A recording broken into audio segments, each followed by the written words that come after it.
Бұл Нұрньюс маалымат программасы, студияда мен Арзымат Аланов, саламатсыздарбы. Алдыда күндүн негизги окуялары. Инсапсызга кашык сунса 5 урттайт. Өлкөдө бир катар компаниялар дары-дармектерди ашыкча кымбат сатууну көздөгөн. Кара суу базарындагы соодагерлер нааразычылыкка чыгышты. Мында базар ээси ар бир сатуучудан 5000 акш долларын берүүнү талап кылып жатыптыр. Жер акыны отдельно төлөй бересиңер дейт. 5000 долларды 5 жылга бересиңер. Бул дегени эми 5 жылдан кийин ким келет дагы договорду бир гана жылга түзөбүз дейт. 1 жылдан кийин дагы бирөөсү келип алып дагы 5 жылга бересиңер десе кандай кылабыз? Милиция кызматкерлери психологиялык жардамга муктажбы? Укук коргоо органдарында эмгектенген кызматкерлердин жумушундагы көйгөйлөр көтөрүлдү. Өлкөдө эл аралык туризм тармагы жанданат. Ош шаарында алгачкы жолу эл аралык ири туризм форум көргөзмөсү өтүп жатат.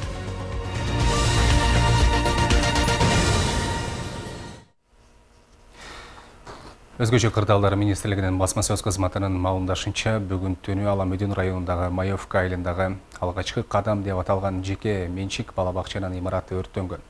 Бала бакчанын 220 чарчы метр чатыры 2 кабаттуу 15 даана керебет, 20 даана матрас, 20 пластик олтургуч жана үй тиричилик буюмдары күйгөн. Ал эми өрттөн жапа чеккендер катталган эмес. Ошондой эле бир күн мурун дагы кечиндеси Маевка айылындагы үйлөрдүн бири күйүп жатканы тууралуу маалымат түшкөн. Өрт өчүрүүчүлөр бригадасы өрттү өчүргөн кезде үйдүн ичинен эске ууланган 87 жаштагы аялдын сөөгү табылган. 2021 жылдын 8 айында республика боюнча 1966 өрт кырсыгы катталды. Бул өткөн жылга салыштырмалуу 30%га көп. Коронавируска каршы республикалык ыкчам штабтын маалымдашынча 27 сентябрда Кыргызстанда 59 адам вирус жуктурганы лабораториялык жактан тастыкталды. Бишкекте 33, Чүй облусунда 9, Нарын облусунда 4, Ысык көл облусунда 9, Жалал Абад облусунда 4, ал эми Ош шаарында жана Баткен, Ош, Талас облустарында коронавирус жуктургандар катталган жок. Ушуну менен былтыр марттан бери ооруга чалдыккандардын жалпы саны 178 317 адамга жетти. Бул аралыкта илдеттен 172 912 адам сакайды. Акыркы суткада коронавирустан 2 киши көз жумду. Жалпы оорудан көз жумгандардын саны 2602 адам. Ушул тапта 491 адам ооруканада. Ал эми 834 бейтап үйүнөн дарыланып жатат.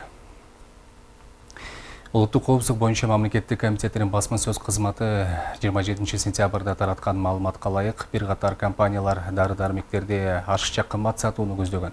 Бул факт атайын кызматтын саламаттык сактоо системасындагы коррупцияны жоюу боюнча жүргүзүлүп жаткан иштердин алкагында аныкталган. Маалыматка ылайык аталган факты боюнча сотко чейинки өндүрүш иши ачылып, бул компаниялардын кеңсеси жана кампалары тинтүүгө алынган. Тинтүү учурунда кошумча бухгалтерия бар экендигин тастыктаган финансылык документтер алынды. Ошол эле учурда булар мамлекеттик органдардын айрым кызматкерлеринин колдоосу менен салыкты жашырышканы аныкталды. Натыйжада мамлекеттик бюджетке зыян келтирилген деп жазылган маалыматта. Улуттук коопсуздук мамлекеттик комитети ошондой эле бул компаниялар саламаттык сактоо системасы аркылуу мыйзамсыз соода ыкмаларын жана адилетсиз атааңдаштыкты колдонууга катышкандыгы боюнча далилдер алынганын кабарлады. Ага ылайык бул ишканалардын жетекчилеринин бири кармалды. Ал кылмыш жаза кодексинин 319 беренесинин 1-бөлүмү боюнча шек саналып, Бишкектин 1-Май райондук сотунун чечими менен УКМКнын тергөө абагына камалды. Ал эми улуттук коопсуздук боюнча мамлекеттик комитетинин чек-ара кызматы ички иштер министрлиги менен чогуу мыйзамсыз миграция агымын аныкташты. Бул боюнча 2 кыргызстандык шек саналып кармалды. УКМКнын басма сөз кызматы кабарлагандай, баштапкы маалыматтар боюнча 39 жаштагы жана 37 жаштагы жарандар Казакстандын жарандарын Кыргызстанга мыйзамсыз өткөрүп турушкан. Алар кыргыз-казак чек-арасынан кармалды. Учурда бул иш боюнча тиешелүү иликтөө жүрүп жатат. Кыргызстан менен Казакстандын чек-арасындагы Чуу суусунан жарандарды жана жүктөрдү эки тарапка мыйзамсыз өткөрүп турган адамдар бар экени тууралуу мурдатан эле айтылып келет. Апрель айынан бери ар кандай себептер менен улам артка жылдырылып келген Кой Таш окуясы боюнча соттук процесс 1-Май райондук сотунда карала баштады. Сот залына бул иш боюнча айыпталган мурдагы президент Алмазбек Атамбаев, президенттик аппараттын мурдагы башчысы Фарид Ниязов, саясатчы Равшан Жээнбеков алынып келди. 20 сентябрга белгиленген сот отуруму айыпталуучулар, жабырлануучулар жана адвокаттар толук келбегендиктен 27 сентябрга жылдырылган. 2019 жылы 7-8 августтагы кой таштагы окуя боюнча кылмыш ишинде Атамбаев, Ниязов, Жээнбековдон сырткары депутаттар Асель Кудыранова, Ирина Карамушкина, мурдагы депутат Мээрбек Мескенбаев баштаган 10дон ашык киши айыпталууда. Алмазбек Атамбаевга мурдагы президент Сооронбай Жээнбековдун тушунда жалпы 5 кылмыш иши козголгон. Батукаев иши боюнча Атамбаевдин сот өкүмү 2020 жылдагы октябрь окуяларынан кийин жокко чыгарылып, кайра кароого жиберилген. Кыргызстандагы ири базарлардын катарын толуктаган Кара Суу базарындагы соодагерлер нааразычылыкка чыгышты. Алар Мелис Мырзакматовго таандык деп айтылган базарда соода сатык жүргүзүп келишет. Бирок соодагерлер жайгашкан жер сатылгандыгын айтып, жаңы жетекчи ар бир сатуучудан $5000 берүүнү талап кылган. Бул көрүнүшкө соодагерлер макул эмес. $5000 сомго алганда 420 000 сомду түзөт. Кара Суу базарында бир катарда олтурган 100дөн ашуун соодагер бул сумманы кантип табам деген ой менен бара. Соодагерлер олтурган базардын ээлери алмашкан айтылып, жаңы жетекчимин деген жаран $5000 берүүнү талап кылган. Бул сумманы таппаган соодагерлер контейнерин алып чыгып кетүүсүн айтышкан. Маселеде мындайда, маселенин кабыргасынан койбой эле баарыбыз чогултупту бир жерге чогултуп, мен жаңы келдим, тааныштырдым. Мен ушунча расходум бар, мындай кылабыз деп тыйынын айтып, же мындай кылса болбойт эле. Ар бирибизге бирден кирип, сен айына бир айдын ичинде договор түзөбүз 5 жылга. $5000 чогултуп кой деди. Менден мисалы үчүн 2 контейнер бар. $10,000 таап кой деди. Өзүм 15.000 кредитим бар долларга. Аны төлөймү же бул жак төлөймү? Кандай неме мааниде беребиз? Мисалы биз жер акы төлөйбүз да айына жер акы төлөйбүз 4700дөн. Жер акыны отдельно төлөй бересиңер дейт. $5000 5 жылга бересиңер. Бул дегени эми 5 жылдан кийин ким келет дагы договорду бир гана жылга түзөбүз дейт. 1 жылдан кийин дагы бирөөсү келип алып дагы 5 жылга бересиңер десе кандай кылабыз? Кара Суу базарында соода сатык тынымсыз жүргөн катарды өздөрүнүн тилинде 0 катар деп коюшат. Жалпысынан 100дөн ашуун контейнер жайгаштырылган бул катарды Ош шаарынын мурунку мэри, Улуттар биримдиги партиясынын лидери Мелис Мырзакматовго таандык болгон дешүүдө. Мелис Мырзакматовдун алдында иштеген ошол контейнерлердин баардык ээлери ишенбейт. Шок болдук мындай айтканда. Бул кандайча келип эле бизге бир ооз айтпай дебей туруп эле эми өзү билет, конечно, бирок бизге бир ооз айтып койсо аябай жакшы болмок. Келип эле бандиттердей болуп кирип эле мен алдым базар мага карайт. Бир айдын ичинде $5000 табасыңар, таппаганыңар контейнерлерди сүдүрөп чыгам деди. Биз буга чейин бир жакшына Мырзакматовдук болуп жүргөн убакта 1200 сомдон берчүбүз. Жаңы базардын жаңы жетекчи катары Аскарали Коккозов аттуу жарандын атына ташууда. Аскарали Коккозов деген ким? Жүздөгөн соодагерлер тиричилигин өткөзгөн бир катарды сатып алган кайсы бай же кайсы ишкер деп кызыктык. Бирок жаңы базардын ээси базарды өзүнө өткөрүп албаганын чогулгандар кабарлашты.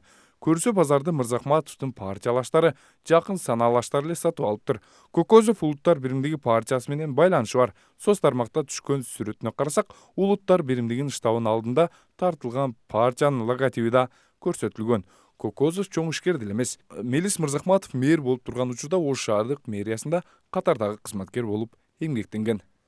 Кыргызстанда жумуш орду жок. Биз базарга өзүбүз сатып алып, же арендага алып иштебесек, биз ачкадан калабыз. Канча балдарды, мисалы, мен 4 баламы бир дагы бирөөдөн бир соцфонд андай мындай албай өзүбүз багып атабызбы? Ошо багып атканыбызга дагы аренда төлөп, аренда дейм да, налогторду төлөп атабыз. Ошого дагы ыраазы болбой, биз ишкерлерди колдоо десе, бизге кайра $5000 санап келгенде өзүбүздүн товарыбыз $5000 чыкпайт. Бул убакка чейин бул маселе боюнча райондо да талкууланып, соодагерлер жергиликтүү бийлик өкүлдөрүнө кайрылышкан. Бирок базар жайгашкан жер жеке жактарга таандык болгондуктан кийлигише албай тургандыгын билдиришкен. Ал эми президенттен Ош облусундагы өкүлү да ишкерлердин укуктарын коргоо үчүн иш алып барарын айтышууда. Ал эми ишкерлердин укугун коргоо боюнча бул жерде базар жеке базар ал жер. Кара Сууда 30дан ашуун базар ээси болсо, ошол Туратали деген базар гана жери мамлекетке карайт экен да, калганы бүт бардыгы жеке тараптыкы, жеке сектордукы. Мындай учурда биздин полномочия деле, ошол акимияттын полномочиясы деле кийлигише албайбыз. Себеби бул жеке тарап менен ошол ишкерлердин ортосунда келишпестик болуп атпайбы? Алар өз ара буга чейин иш жүргүзүүсү бир договор менен, келишим менен иш жүргүзүп атканда ошонун пункттарын карап чыгыш керек бул жерде. Биз качан жардам бере алат элек? Бизге булар ошол договорду түзүп атканда бир юридикалык жактан келишимдин пункттарын караган бир ошол юристтин көмөгүн кылсак жардам бере алат элек да. Булардын окуясында уже бул келишим түзүлгөн, ошол келишимдин негизинде иш алып баратам деген бир жүйөнү келтирип атат ишкерчи. Ош облусунда Кара Суу базары Кыргызстандагы ири базарлардын катарын толуктайт. Ал эми жеке жер ээси менен соодагерлердин маселеси кандай чечилет, ал жагы азырынча караңгы. Бирок соодагерлер бул көйгөй оң тарабынан чечилбесе, жүздөгөн жарандар жапа чегерин айтышат. Алар өлкө башчысына жана тиешелүү мамлекеттик кызматкерлердин бул ишке кийлигүүсүн талап кылышууда. Ал эми жогоруда айтылган Кокозовдун айтар пикири болсо, биз аны чыгалдырууга даяр экенибизди да эскерте кетели.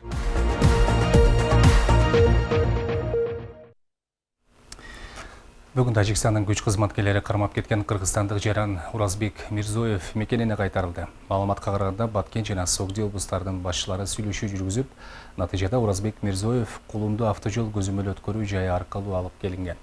26 сентябрь күнү Баткен облусунун Лелек районуна караштуу Жаңы Жер айыл аймагындагы Жаштык айылынын 26 жаштагы тургуну Уразбек Мирзоев Арка айылынан Тажикстандын Жигдали айылына жумуштары менен бара жатканда Тажикстандын күч кызматкерлери тарабынан кармалган. Алдын ала маалыматтар боюнча Мирзоев Тажикстандын маршруттук таксисинде Худжант Канибадам унаа жолунда жубайы менен бара жаткан. Бул тууралуу анын жубайы чек ара кызматына кабарлаган. Бүгүн Кыргызстандын Баткен жана Тажикстандын Согди облустары боюнча чек ара өкүлдөрү жолугушуп, кыргыз жаранын Кыргызстанга кайтаруу боюнча маселени карашты. Милиция кызматкерлери психологиялык жардамга муктаж. Мына ушундай аталыштагы жыйын Бишкекте уланды. Анда укук коргоо органдарында эмгектенген кызматкерлердин жумушундагы көйгөйлөр көтөрүлдү. Кененирээк темага кабарчыбыз токтолот. Элдин коопсуздугун көзөмөлгө алган милиция кызматкерлери да катардагы эле жаран. Алардын да үй бүлөлүк жашоосу бар. Бирок анткени менен алар көп убактысын жумушка бөлүшөт. Күн болобу, түн болобу кызматка даяр туруусу керек. Барган жеринде ызычуу, кан көрүү менен коштолот. Ошого байланыштуу алар психологиялык жактан жабыркашат. Бирок психологторго деле кайрылышпайт экен. Изилдөө жүргүзүлгөн экен, милиция кызматкерлери ошо өзүнүн жоопторунда көрсөткөн экен да, кайсы учурларда булар психологиялык жардамга муктаж болуп атат. Анан кийин ошо психологиялык жардамды көрбөгөндө кантип чечип атат ошону өзүңөр көрүп атасыңар. Ал эми милиция кызмат бул оңой кызмат деп эсептебейм. Анын үстүнөн бизде баягы милициялар кичине саясатташтырылып кетет. Кээде баягы саясат бир чөйрөлөргө аралашып да кетип атат. Массалык башаламандарга неме болуп кетип атат, өзүңөр көрүп атасыңар. Ошондуктан мен ойлойм, милиция кызматкерлеринин арасында психологиялык жардам жана психологиялык баягы изилдөөлөрдөн өтүү, бир баягы программалардан өтүү, бул деген системалык деңгээлде МВДнын ичине кириш керек да. Кийинки учурда милиция кызматкерлери катышкан кырсык кылмыштарда катталып келет. Жумуш учурунда кызматтык милдетин туура эмес аткарышып, кейиштүү окуяларга дуушар болуп келишүүдө.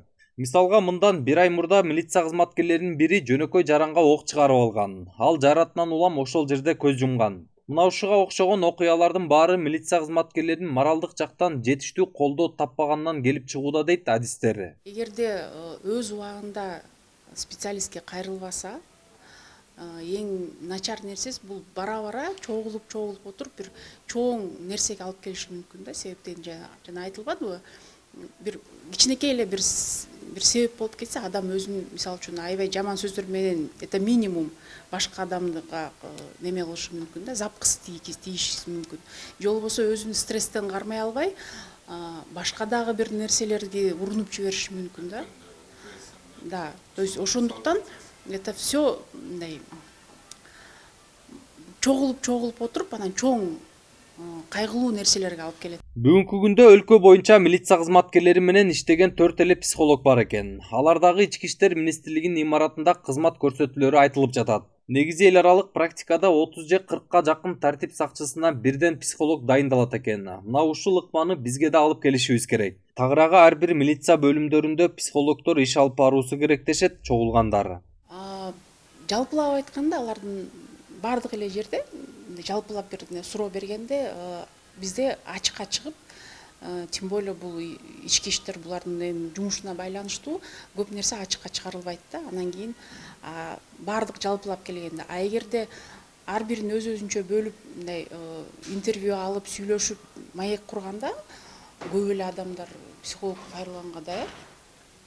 муктаж. ооба. Бул эми замандын талабы, бул керектүү себептен биздин жашообуз күнүгө стресске кабылабыз бизчи.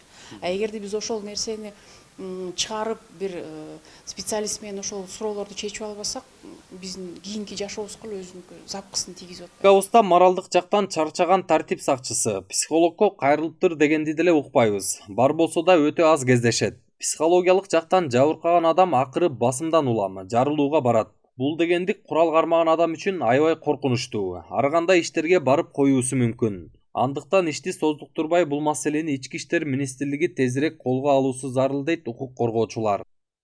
Жоодар Бузумов, Нурбек Жеңишбек уулу, Нур-Ньюс, Бишкек. Президент Садыр Жапаров алдыда боло турган шайлоо жараяндарына кийлигишкен мамлекеттик кызматкерлерге катуу чаралар көрүлө турганын эскертти.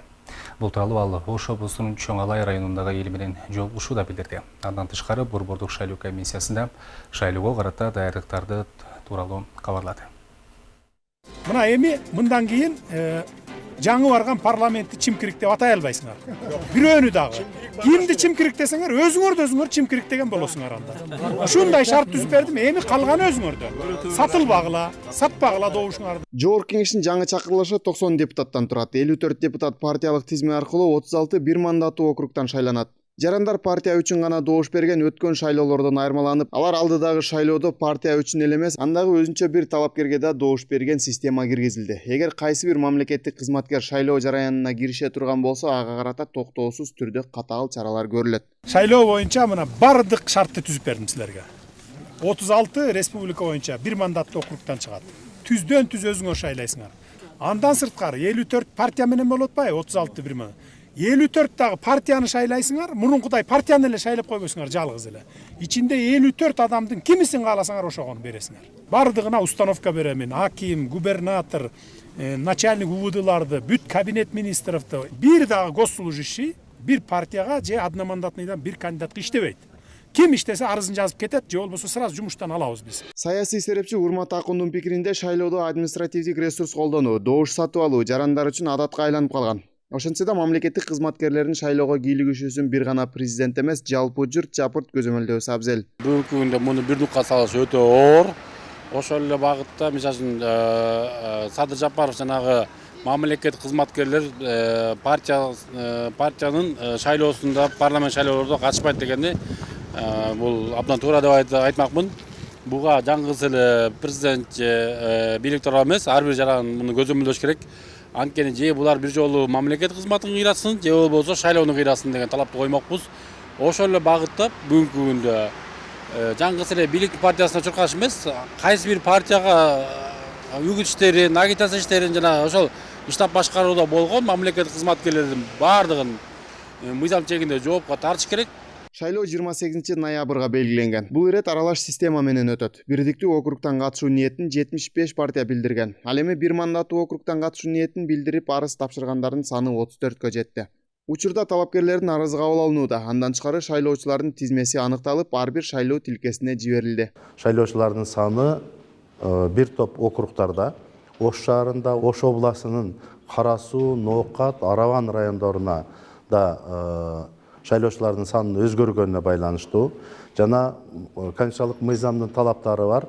Ал болжолдуу шайлоо округдагы шайлоочулардын саны болжолдуу бирдейлүүлүгү кармалыш керек. Ал 20%тен өйдө жылдый болбош керек. Азыр шайлоочулардын алгачкы тизмеси ар бир шайлоо участкаларына жеткирилип илинди. Ар бир шайлоочу ушул өзүнүн жашаган жери боюнча шайлоо тилкесине барып, өзүнүн тизмеде барбы, жокпу, же болбосо тизмеде өз жөнүндө маалыматтар туурабы, туура эмеспи, ошол боюнча тактап, эгерде туура эместер болсо, ошол шайлоо участкасына кайрылып, атайын арыздардын формалары бар, ошол формаларды толтуруп арыз бериш керек. Ошондой эле чет өлкөдө жүргөн кыргызстандык шайлоочулар үчүн мобилдик топтор парламенттик шайлоого байланыштуу маалымат берип баштады. Орусия, Европанын айрым өлкөлөрү, Туркия жана АКШда бир нече мобилдик топ 23 сентябрдан 15 октябрга чейин иштейт. Алар алдыдагы шайлоону уюштуруу, анын ичинде жарандарды шайлоочулардын тизмесине киргизүү, чет өлкөлөрдө түзүлгөн шайлоо участоктарынын даректери жана саны, жарандарды консулдук каттоого алуу, биометрикалык каттоодон өткөрүү маселелери боюнча маалыматтык түшүндүрүү иштерин жүргүзүүдө. Ильяс Анарбай уулу, Улукбек Азизбек уулу, Нурньюз, Бишкек. Президент Садыр Жапаров бүгін Түркменстанның президенті Гурбангулы Бердімухамедовты егемендүүлүк күнү менен куттуктады. Куттуктоо сөзүндө Жапаров егемендүүлүк жылдары ичинде Кыргызстан менен Түркменстандын ортосундагы достук жана боордоштук мамилелер бекемделип, стратегиялык өнөктөштүк түзүлгөнүн белгиледи. Ал эки боордош элдин ортосундагы ынтымак жана жылуу мамилелер мындан арыда чыңдала берерине ишеним артаарын билдирди. Сизди жана жалпы Түркменстан элин өзүмдүн жана жалпы Кыргыз элинин атынан Түркменстандын эгемендүүлүгүнүн 30 жылдык мааракеси менен чын дилимден куттуктайм.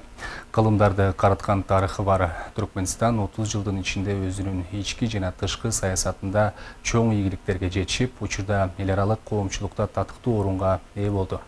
Дүйнө мамлекеттеринин арасынан эң алгач түбөлүк нейтралитет макамына жетишкен өлкө катары Түркменстан чыныгы тынчтыктын жана ишенимдүүлүктүн мекенине айланды деп айтылат куттуктоодо. Нурньюз маалымат программасынын алкагында эл аралык жаңылыктар менен да учкай тааныштыра кетсек.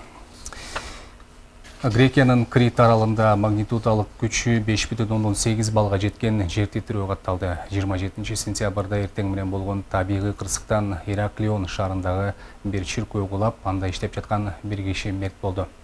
Телеканалдар жер силкине баштаганда көптөгөн адамдар имараттардан көчөгө чуркап чыгып жатканын көрсөтүүдө. Аралда бир топ турак жай кыйраганы кабарланууда. Жер титирөө Крит аралынан тышкары туристтер көп барган Санторини аралында, Туркиянын түштүк батышындагы Датча шаарында да сезилди. Туркиянын Hürriyet гезити жер титирөө аймактагы жергиликтүү тургундар арасында кооптонууларга жол ачканын, бирок курмандыктар тууралуу маалымат жоктугун жазды. Жер титирөөнүн очогу Криттеги Трапсано айылынан түндүктү көздөй 7 чакырым алыстыкта жайгашкан жана ал жакта силкүүнүн күчү 6 балга жетти. Ал эми Норвегияда качкындар кеңеши Ауганстандын экономикасы кыйроо алдында турганын, өлкө гуманитардык катастрофа коркунучуна кептелгенин эскертти. Уюмдун баш катчысы Ян Егелан Кабулдагы сапары маалында билдиргенине караганда, Ауганстанда нак акча жетишсиздигинен банк системасы кыйрап калышы мүмкүн.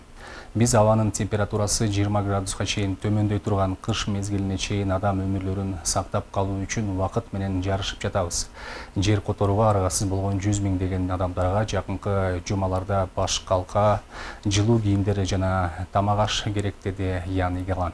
Норвегиядагы качкындар кеңешинин маалыматы боюнча быйыл январь айынан бери Ауганстанда 664 миң адам жер которду. Натыйжада алардын жалпы саны 3,5 миллион кишиге жетти. Августтун ортосунда Талибан кыймылы Кабул шаарын ээлеп, эл аралык коомчулук тааныган Ауган өкмөтү кулагандан кийин дүйнөнүн бир катар мамлекеттери Ауганстанга бериле турган жардамдарын убактылуу токтоткон. Кайрадан жергиликтүү кабарларга кайтсак, Ош шаарында алгачкы жолу эл аралык ири туризм форум көргөзмөсү өтүп жатат. Иш-чара Ош шаарын туристтик чөлкөмгө айландырууга максатталган.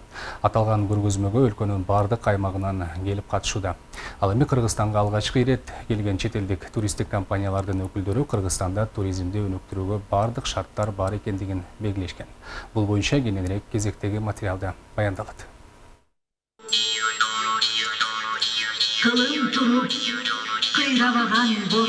Кыргызстанда туризмди жандандыруу максатында аракеттер колго алынууда. Жаңы шарттарды биргелешкен аракеттер менен туризмди өнүктүрүү. Кыргызстан 2021 аттуу биринчи ири аймактык туристтик форум көргөзмөсү Ош шаарында өтүп жатат. Көргөзмөгө Кыргызстандын бардык аймактарынан жана чет жерден туристтик компаниялар келген. Capacity building деп коет, англисче айтканда бул өзүн өзү кантип даңазалаш керек, маркетинг боюнча, менеджмент боюнча, анан алдыга жаңы кандай максаттарды коюп, ошо жаңы маршруттарды ачып, туризмде кантип даңазалаш керек дегенге жардам берип окутабыз.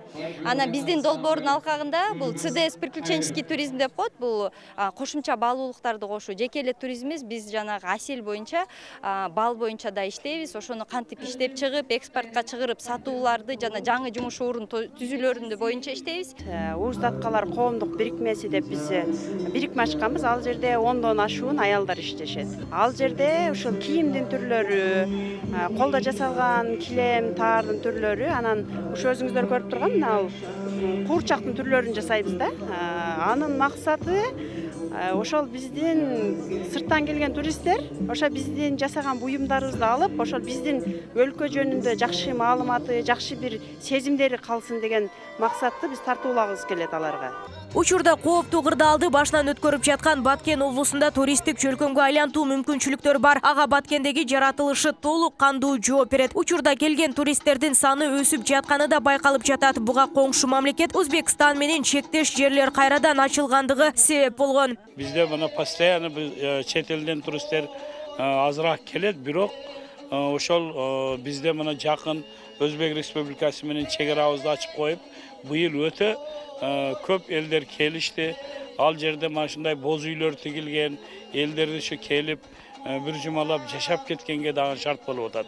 Келерки жылы өлкөдө туризмди өнүктүрүү үчүн 1 миллиард сом акча каражаты бөлүнөрү да пландалып жатат. Кыргызстандагы туристтерди тартып жаткан кооз жерлердин жолдору оңдоп түзөөдөн өтүп, ооруканалар салынып, кыргыз өкмөтүнүн көңүлү туризм тармагына бурулаарын убадалап жатышат. Азыр кайсы жерде кызыктуу жерлер болсо, ошо жолдордун баары транспорт министрлигинин балансына өтүп, эмдиги жылы жаздан баштап оңдола баштайт. Баарына тең. Здравоохранение туристтер кайсы жерге көп келсе, ошол жерге передвижной больницаларын ачат. Мына ошентип кыргыз өкмөтүнүн бүт көңүлү баары тең толугу менен туристтерди тосо турган тармакка бурулуп атат да. Мына азыр барам, бул аксакалдар дагы айтып атат, жаныбызда чоң электростанциясы жок дейт. Мына ошонун баарын энергетика министрлиги баарын ушуларга жазап беришибиз керек да. Биздин өлкөгө алгачкы жолу келген чет элдик туристтик агент өкүлдөрү Кыргызстанда мүмкүнчүлүктөр көп экенин билдиришүүдө. Учурда алар бул жакка келе турчу туристтерди кантип жана кандай жол менен тартуу аракеттерин карап жатышат. Кыргызстанда туризмди өнүктүрүү үчүн чет тилдерине да басым жасалуусу шарт экенин да белгилешкен. Биринчиден Кыргыз Республикасына жана туризм департаментине туристтик форумга чакырып, конок кылып жатканына ыраазычылыгымды билдирем. Кыргызстанга алгачкы ирет келип жатам. Кыргызстан чет жерден, Кувейт, Сауд Аравиядан жаштар үй-бүлөлөр келүүгө бардык потенциалы жогору экен. Өлкөнүн түштүк олобу, түндүк олобу өтө кооз мамлекет экен. Кыргызстан өтө кооз мамлекет, тоолору көп. Мен адат боюнча бир барган мамлекетке экинчи ирет барбайм. Бирок мен азыр Кыргызстанга 4-чү ирет келишим. Мен мунун менен чектелбейм. 25 жолу келип кетүүм керек деп ойлоп жатам. Себеби өлкөнүн кооздугу, арзанчылыгы элдин пейили жагып жатат. Бул убакка чейин Бишкек Кувейт жана Кувейт Бишкек аба каттамы жумасына 2 ирет учса, учурда 3 жолу каттап жатат. Анткени Кыргызстанга келүүнү каалагандардын саны арткан. Андан сырткары виза даярдоо жолу да жеңилдетилген. Мындан улам алдыңкы 5 жыл аралыгында өлкөбүздү туристтик аймакка айландырышыбыз керек экени белгиленип жатат. Келип атат. Алар баары вакцинированы, баары 2 доза вакцинасын алмайынча аларды эч качан жибербейт. Ошол себептен анда эч кандай коркунуч жок. Үчүнчүдөн биз виза режимин жеңилдеткенбиз, ошол булун мамлекеттер, ошол Персидский заливтерди, ошол булун мамлекеттер деп коет. Ошолдон баары биз визовый режим болгон себебинен булар жаңы направление көрүп атышат Кыргызстанда. Ошону биз кармакка алышыбыз. Кийинки 5 жылдын ичинде ошол Кыргызстан эң основной туристический точка болуш керек да. Өткөрүлүп жаткан туристик форум Ош шаарынын жана Ош облусунун туризм департаментин даңазалап, аны чет элге жайылтууга чоң өбөлгө болооруна ишеним артып турушат. Мындан улам Ош шаары Улуу Жибек жолунун провайдери катары сунуштамалар алгачкы жолу киргизилип жатат. Экономика жана финансы министрликтин алдында ушул туризм департаментинин алкагында өтүп жатат. Биз ушул Ош шаарыбыз бүгүн ушул жаңа бир